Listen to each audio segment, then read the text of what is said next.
Hey there, it's good to see you again. Let's continue our journey of understanding LangGraph. In this video, we are going to talk about how we can integrate external tools within a LangGraph workflow. Let's begin by talking about what exactly is a tool. Now, we have described this previously as well. Tool is nothing but a function which an agent can use to get real world data or actions, right? So this basically is a function which allows an agent to perform some actions which are beyond its intrinsic capabilities. Right. So these tools extend the agent beyond pure text generation. Right. Typically, you expect a large language model to generate text, right? Tasks like machine translation, text summarization, information extraction, right? So all of these are something which are very much naive for a large language model. It is trained to do these. But if you wanted to perform tasks which are not that, text oriented, that's where basically tools help you out a lot. So say, for example, you want to add web search capabilities to your agent or image generation or capabilities that allow your agent to query data from a database or read data from a file, right? So all of these are basically functions which you can provide to your agent, and the agent can then use those functions to perform these actions. So how are tools integrated in a LangGraph workflow, right? So typically tools are designed as a dedicated node. So just like we have nodes that describe our agent, we have nodes to describe, right? So the user input and such, we can even add nodes dedicated for tool calls. And then agent will decide when it needs to invoke that particular tool or call that particular node. We have an edge connecting that, and it is basically it is going to decide whether or not this edge will decide if it wants to invoke that particular tool or not. Right? And the tool results are then written back into the state, which can be used by the later nodes. And typically that's how a workflow within a tool is basically integrated. Now here we are going to integrate some basic tools. In this demo, we are going to use a calculator tool and integrate this calculator tool in our workflow, but you can use similar example to integrate even a file reader or a web search tool over a vector store as well. Right. So here all of these are different examples that you can integrate, and a calculator tool is a very primitive tool which when required the agent can pass expressions and then the calculator can then return the results based upon that expression. So here the tool nodes is basically designed as follows, right? So obviously the first is input. Now input is basically the relevant fields from the state, right? So this input will contain all the fields from the state. So say for example, for our calculator tool, we require the expression to be calculated. So this is going to be our input for that particular tool. Similarly, for a file reader tool, we will require this file path, right? So this is going to be required for a file reader tool. Similarly, if you are basically designing a tool which can execute SQL queries, then you are going to require a SQL expression as an input, right? So therefore, every single tool will require its own inputs, just like how Python functions operate. Then comes the core logic, which is nothing but the underlying Python functionality which performs that tasks. The calculator, meaning you need an eval expression that can evaluate the expression, or a SQL engine that connects to the database, executes the query, and returns you the output, right? So that core logic is what defines the actual function logic. And the final output is basically then written back into the state under a clear key, which can be used by the later nodes in the workflow. So how these agent and tool interact with one another, that's basically the next question that's supposed to be answered. So what happens is that the agent is going to inspect the state and decide whether a tool is needed. So basically there will be a decider node which is going to decide if tool is needed or not, and it can basically update the state, and the updated state which can be read by the workflow will decide if this tool is supposed to be invoked or not, right? And the agent may set flags or write request into the state itself, and then the graph will route to a tool node and then back to the agent or to the output node. So based upon how your flow has been designed, so once an tool invocation is complete, that will redirect back to the agent or to an output node, whichever basically has been designed in the workflow. So what are we going to code in this video? So in this particular demo, we'll add a simple calculator tool node to the graph. Let the agent request a calculation based on the user input. So we will see how we can let the agent decide if this tool call is supposed to be invoked. And then we'll display the answer combining the tool output and the natural language. Let's dive into the notebook now. So now in this notebook, we are going to be integrating an external tool within our LLM planner workflow. So this planner workflow is nothing but essentially an agent which will decide when it needs to invoke an agent. So the goal of this notebook is to have a node which can contain the user input, then a planner agent which will decide whether a tool is required to be used and what are the arguments for that tool, what are the inputs for our tool. Then we'll have a dedicated tool node, which is our calculator in this case. This tool node will execute the operation which is provided in the expression, and the agent will then answer back, and it will explain the results in our natural language as well. So this is basically how the flow is going to look like. The user node will take the query. The planner node will then plan whether the tool is supposed to be executed. And based on the conditional routing, if the tool call is requested, we'll then execute the tool call. And then finally, the result from the tool call will be displayed in natural language by the agent itself. So as always, we are going to first set up our OpenAI. Now here, one thing that we have to do is we have to load our environment variables. So here we are going to import the .env, and we are simply going to run this load.env first. So this is going to load our environment variable or the OpenAI API key, which is going to be required for our operations. Then we'll set up our OpenAI client, which will allow us to execute any particular operation using the OpenAI API and run an agent in the backend. In the meantime, let's see what the state looks like. So this time the tool state that we are defining has messages that is going to contain a list of the interactions between the user and the assistant. User input, which contains the initial user input. The tool, and now this is basically optional. Now this is going to be set by the planner agent if and when it requires us to use that tool, right? So it is an optional. So this is basically going to set which tool is supposed to be used. None will indicate no tool call is requested. And then if a tool call is requested, then we will set the expression here, right? So if this particular tool is calculator, then it's going to evaluate this expression here. And then the calculation result is basically the final output that we have gotten from the result. And the result is the ultimate output. So this calculation result is the tool output. And this is the final response that we receive from the last node in our workflow. Let's run this state and let's continue there. After that, it's time to define our user node. Now this is the first node, and as always, this will contain the initial user message, right? So this is going to contain we are going to read the messages first. The user text is basically the input that we have received. And then we are simply going to append our user message using the user key.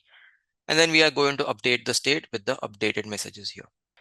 Next up, we are going to define our calculator tool node. Now, this is a very straightforward node. Now, in this particular tool, what we are doing is we are using the eval package from Python, which the function is basically provided in Python that takes in an expression and simply returns the output for that evaluation.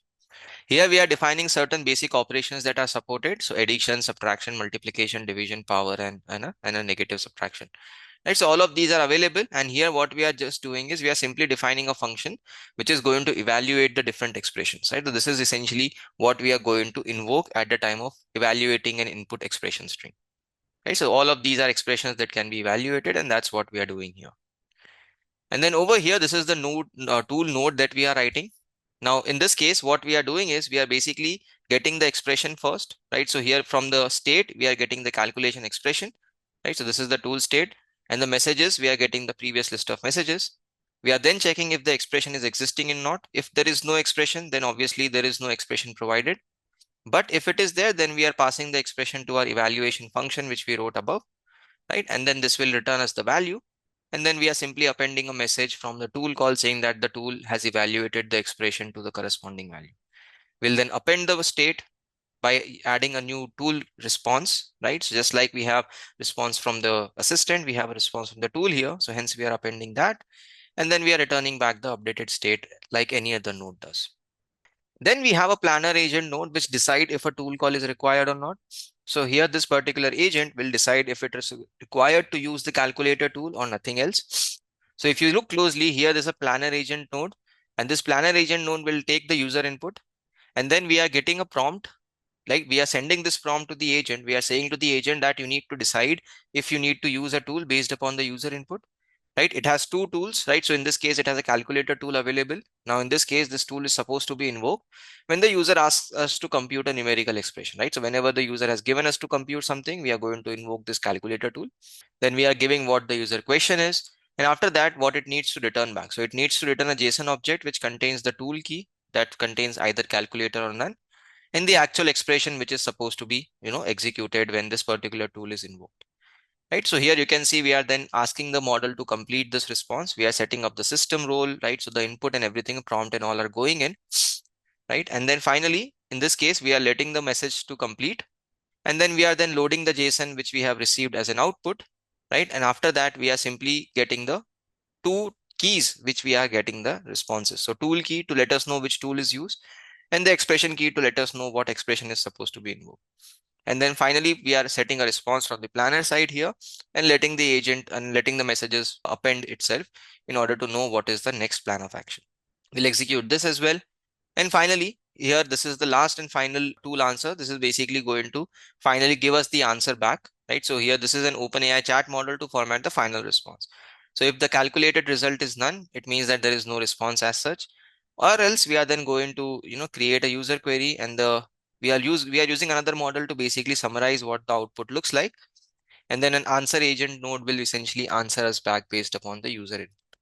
Right. So this answer agent will basically then pass this entire answer back to the function, and then the model will then return back the answer. And that is what we are going to append as an assistant response. That's pretty much it. So these are the different nodes that we have. And now it's time to add up these nodes together. So in the graph, we are adding these nodes one by one. So each node gets added first.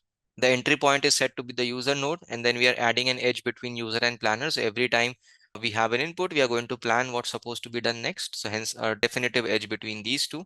And then after that, we are deciding what to do after the planner. If the state contains a tool call, then in that case, it's returning the calculator, else it is returning the answer agent. And then we are adding a conditional edge between the planner, right? So from planner, it is going to route to a calculator or an answer agent depending upon the output from route after planner. And you can see here we are then adding an edge from calculator to the answer agent. And after that, we are also adding an edge after the answer agent to end, meaning that it will complete the workflow. We'll then compile everything off and we'll try out a bunch of other queries here, right? So let's complete it and see what the updated graph looks like.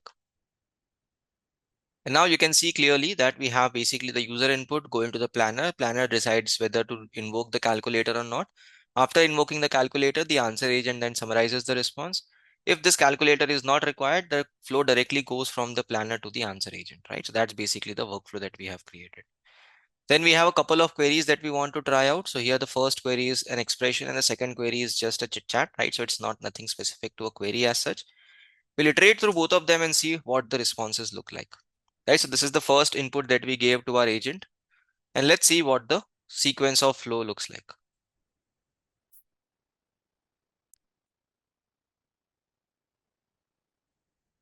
So next up, we are going to try a couple of queries to see how this workflow is working. So here we have two queries, one of which contains calculation and the second one, which is basically asking the model to respond to a general query.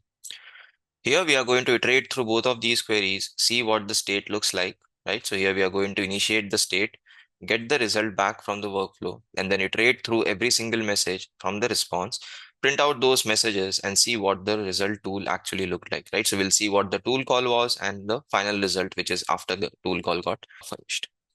Let's execute both of these queries one by one. So here we start off with the first query, right? So here the query is what's 23 into 7. So here you will see this is the input from the user. Then the planner actually chose the correct tool, which is the calculator tool, with the right expression of 23 into 7. So when evaluated, the tool responded back with 161, which is actually the right answer.